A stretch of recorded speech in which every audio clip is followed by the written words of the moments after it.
Praise lord అండి అందరికీ. ఈరోజు వాక్య భాగానికి వెళ్లే ముందు చిన్న ప్రార్థన చేసుకుందాము. మహాగరుడ, మహోన్నతుడైన మా దేవ, సర్వశక్తిమంతుడైన మా తండ్రి, ఆశ్చర్యకరుడా నీకే స్తోత్రం నాయన.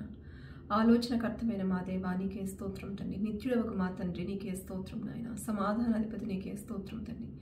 బలవంతుడమైన దేవా నీకే స్తోత్రం తండ్రి నాయన. మీరు చేసిన మా జీవితాల్లో మీరు చేసిన ప్రతి మేలు మహోపకారాలను బట్టి నీకే ఎల్లలేని కృతజ్ఞతాస్తులు చెల్లిస్తున్నాం తండ్రి. ముఖ్యంగా తండ్రి నీ వాక్యము తండ్రి నీ యొక్క శక్తితోనూ నీ యొక్క ఆత్మతోనూ తండ్రి బయలువెళ్ళడానికి మీరే సహాయం చేయండి.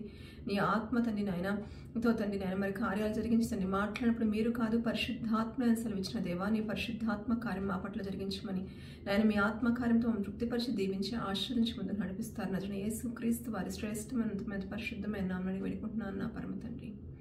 ఆమేన్. ప్రైజ్ లార్డ్ అండి అందరికీ. మీరందరూ కూడా మంచిగా సంతోషంగా ఉన్నారు అని చెప్పేసి దేవుని కృతజ్ఞతాస్తులు చెల్లిస్తున్నాను. ముఖ్యంగా ఈరోజు వాక్య భాగానికి వెళ్లే ముందు ఒక చిన్న వాక్యాన్ని నాకు దేవుడు ప్రేరేపించినటువంటి వాక్యాన్ని నేను మీతోటి షేర్ చేసుకోవాలి అని చెప్పేసి అనుకుంటున్నాను. అంటే కపుల్ ఆఫ్ వీక్స్ నుంచి మనం డబుల్ పోర్షన్ బ్లెస్సింగ్స్ గురించి మనం మాట్లాడుకుంటున్నాము. But I want to pause that and I want to go with a different topic for this week. అది ఏంటి అంటే God supplies all our needs. So God supply అంటే మనము జనరల్గా మన జీవితంలో ఎలా ఉంటుంది అంటే నాకు వచ్చే శాలరీని బట్టి నేను అన్నీ కూడా ప్లాన్ చేసుకోవాలి. సో నా గ్రాసరీస్కి ఎంత, నా కరెంట్ బిల్ ఎంత, లేకుంటే నా ఇంటర్నెట్ బిల్ ఎంత, లేకుంటే నాకు ఇంకా యూటిలిటీస్ ఎంత, ఇలా నేను ప్రతిదాన్ని కూడా మార్టిగేజ్ ఎంత అని చెప్పేసి I have to plan accordingly whatever I am going to get. But అంటే మనము మన జీవితాల్లో అది మనం చేయటం చాలా మంచిది. ఆ ఫైనాన్షియల్ ప్లానింగ్ అనేది very important in our livelihoods. కానీ దేవుని వాక్యం ఏమని చెప్తోంది అంటే అంటే ఈ వాక్యము దేవుని వాగ్దానంతో ఉన్నటువంటి వాక్యం ద్వారా మనం విశ్వాసంతో అడుగు ముందుకు వేసేటప్పుడు మనం ఎటువంటి కార్యాలను పొందుకోవచ్చు అనేటువంటి ఈ వాక్యాన్ని నేను గమనించానండి. ఈ వాక్యం ఏంటి అంటే ఫిలిపియన్స్ 4:19లో ఒక మాట ఉంటుంది. క్రీస్తు ఐశ్వర్యము చొప్పున క్రీస్తు యేసు మహిమలో నీ ప్రతి అవసరత తీర్చబడుతుంది అని. ఇక్కడ ఏంటి అంటే నీ అవసరత తీర్చబడుతుంది. ఎలా తీర్చబడుతుంది అని దేవుడు చెప్తున్నాడు అంటే క్రీస్తు ఐశ్వర్యం చొప్పున.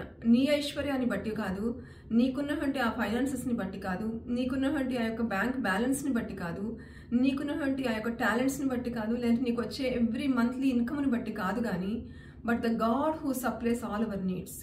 So according to his riches and his glory.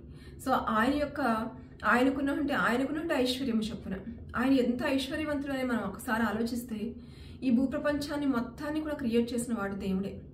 ఇప్పుడు మనకి కొత్త టెక్నాలజీస్ వస్తున్నాయి. ఏఐ టెక్నాలజీ అని చెప్పేసి, డీప్ సీక్ అని ఇవన్నీ వచ్చినాయి అని చెప్పేసి we're hearing many things.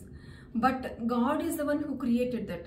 God is the one who has gave the knowledge and wisdom and the thought process to the human mankind, so that everyone is that means the person is able to invent something or discover something new. కానీ మనం ఏమనుకుంటామంటే we are going to be going behind the technology, not behind the God, but we are going behind the technologies. ఈ technologies మీదకి వెళ్ళిపోవటం వల్ల ఏమవుతుంది అంటే we are missing the core part of our lives, we are missing the real part of our lives. ఎందుకంటే మనము అంటే ఇక్కడ మార్కెట్ బాగుంది, లేకుంటే అక్కడ మార్కెట్ బాగుంది, ఇక్కడ పరిస్థితులు బాగున్నాయి, అక్కడ ఆ కంట్రీలో లైఫ్ బాగుంది, ఇట్లా మనం ఆలోచిస్తున్నాం. కానీ బట్ ఎప్పుడైతే మనము దేవుని యొక్క చిత్తానుసారంగా మనం నడుస్తూ ఉంటామో according to his riches, according to his glory, we're going to get all our needs being supplied, all our needs being met. So ఆ విధంగా జరుగుతుంది అని చెప్పేసి దేవుని వాక్యంలో రాసిందండి. అంతేకాకుండా ప్రొవెర్బ్స్ 14:23లో ఒక మాట ఉంటుంది, ఏ కష్టము చేసినను లాభమే కలుగును అని. అంటే మనము అది చేయాలా ఇది చేయాలా అని చెప్పేసి మనం ఆలోచించే వాళ్ళంగానే కాకోకుండా ఎటువంటి పనైనా సరే మనము దేవుని యందు నమ్మకంతో విశ్వాసంతో మనం కష్టపడి మనం పనిచేస్తూ ఉన్నప్పుడు దాని ద్వారా మనం లాభాన్ని పొందుకుంటామని చెప్పేసి దేవుని వాక్యం రాసిందండి. అంటే మనం దానిలో ఏది కూడా మనం నష్టపోవటం అనేది కానీ, లేదంటే దానివల్ల మనకి వచ్చేటువంటి ప్రాబ్లం కానీ లేకోకుండా దేవుడు సహాయం చేస్తాడు అని చెప్పేసి ఇక్కడ వాక్యం ద్వారా మనం అర్థం చేసుకోవచ్చు. ఎందుకు అంటే సోమరి ఏం చేస్తూ ఉంటాడు, నేను అలా చేస్తాను, ఇలా చేస్తాను, అలా ప్లాన్ చేద్దాం అనుకుంటున్నాను, ఇలా ప్లాన్ చేద్దాం అనుకుంటున్నాను అని చెప్పేసి అనుకుంటాడు. కానీ but he never step ahead, he never move forward. He is still thinking for many thoughts, many many thoughts he is going wandering about, but he is not stopping with the faith, he is not stopping with a word of trust. So ఆ విధంగా తను అడుగు ముందుకు వేయలేకపోవడం వల్ల ఏది పొందుకోలేకుండా అయిపోతాడు. కానీ మనం ఎప్పుడైతే దేవుని యందు విశ్వాసంతోని, దేవుని యందు నమ్మకంతోని మనం చేసే ప్రతి పని కూడా శక్తి వంచన లేకుండా మనం పనిచేస్తూ ఉంటాము. ఏ పనిలో అయినా సరే మనము నమ్మకంగా పనిచేస్తూ ఉంటాము. దాని ద్వారా మనం లాభాన్నే పొందుకుంటామని చెప్పేసి దేవుని వాక్యం ద్వారా మనం అర్థం చేసుకోవచ్చండి. అంటే మన యొక్క నీడ్స్ని మనం ఎలా మీట్ అవుతాము అంటే మనం కష్టపడి పనిచేయడం వల్ల మీట్ అవుతాము.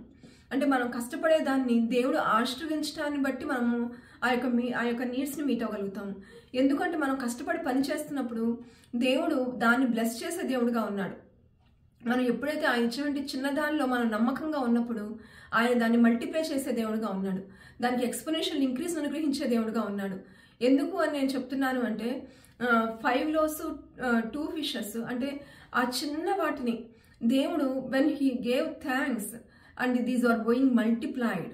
సో ఎప్పుడైతే ఆ చిన్న బాలుడు ఒక చిన్న 5 రొట్టెలు 2 చిన్న చేపలను తీసుకొచ్చి ప్రభువు చేతిలో పెట్టాడో, ఆ ప్రభువు చేతిలో పెట్టినప్పుడు తన లైఫ్లో ఎంతో అబండెన్స్ని తను చూశాడండి. 12 గంపలు మేబీ ఆ బాబు తన యొక్క చిన్న ఫుడ్ తోటి 12 గంపల ఫుడ్ని మళ్ళీ ఆయన చూడగలుగుతాడని మనం అనుకుని ఉండడు.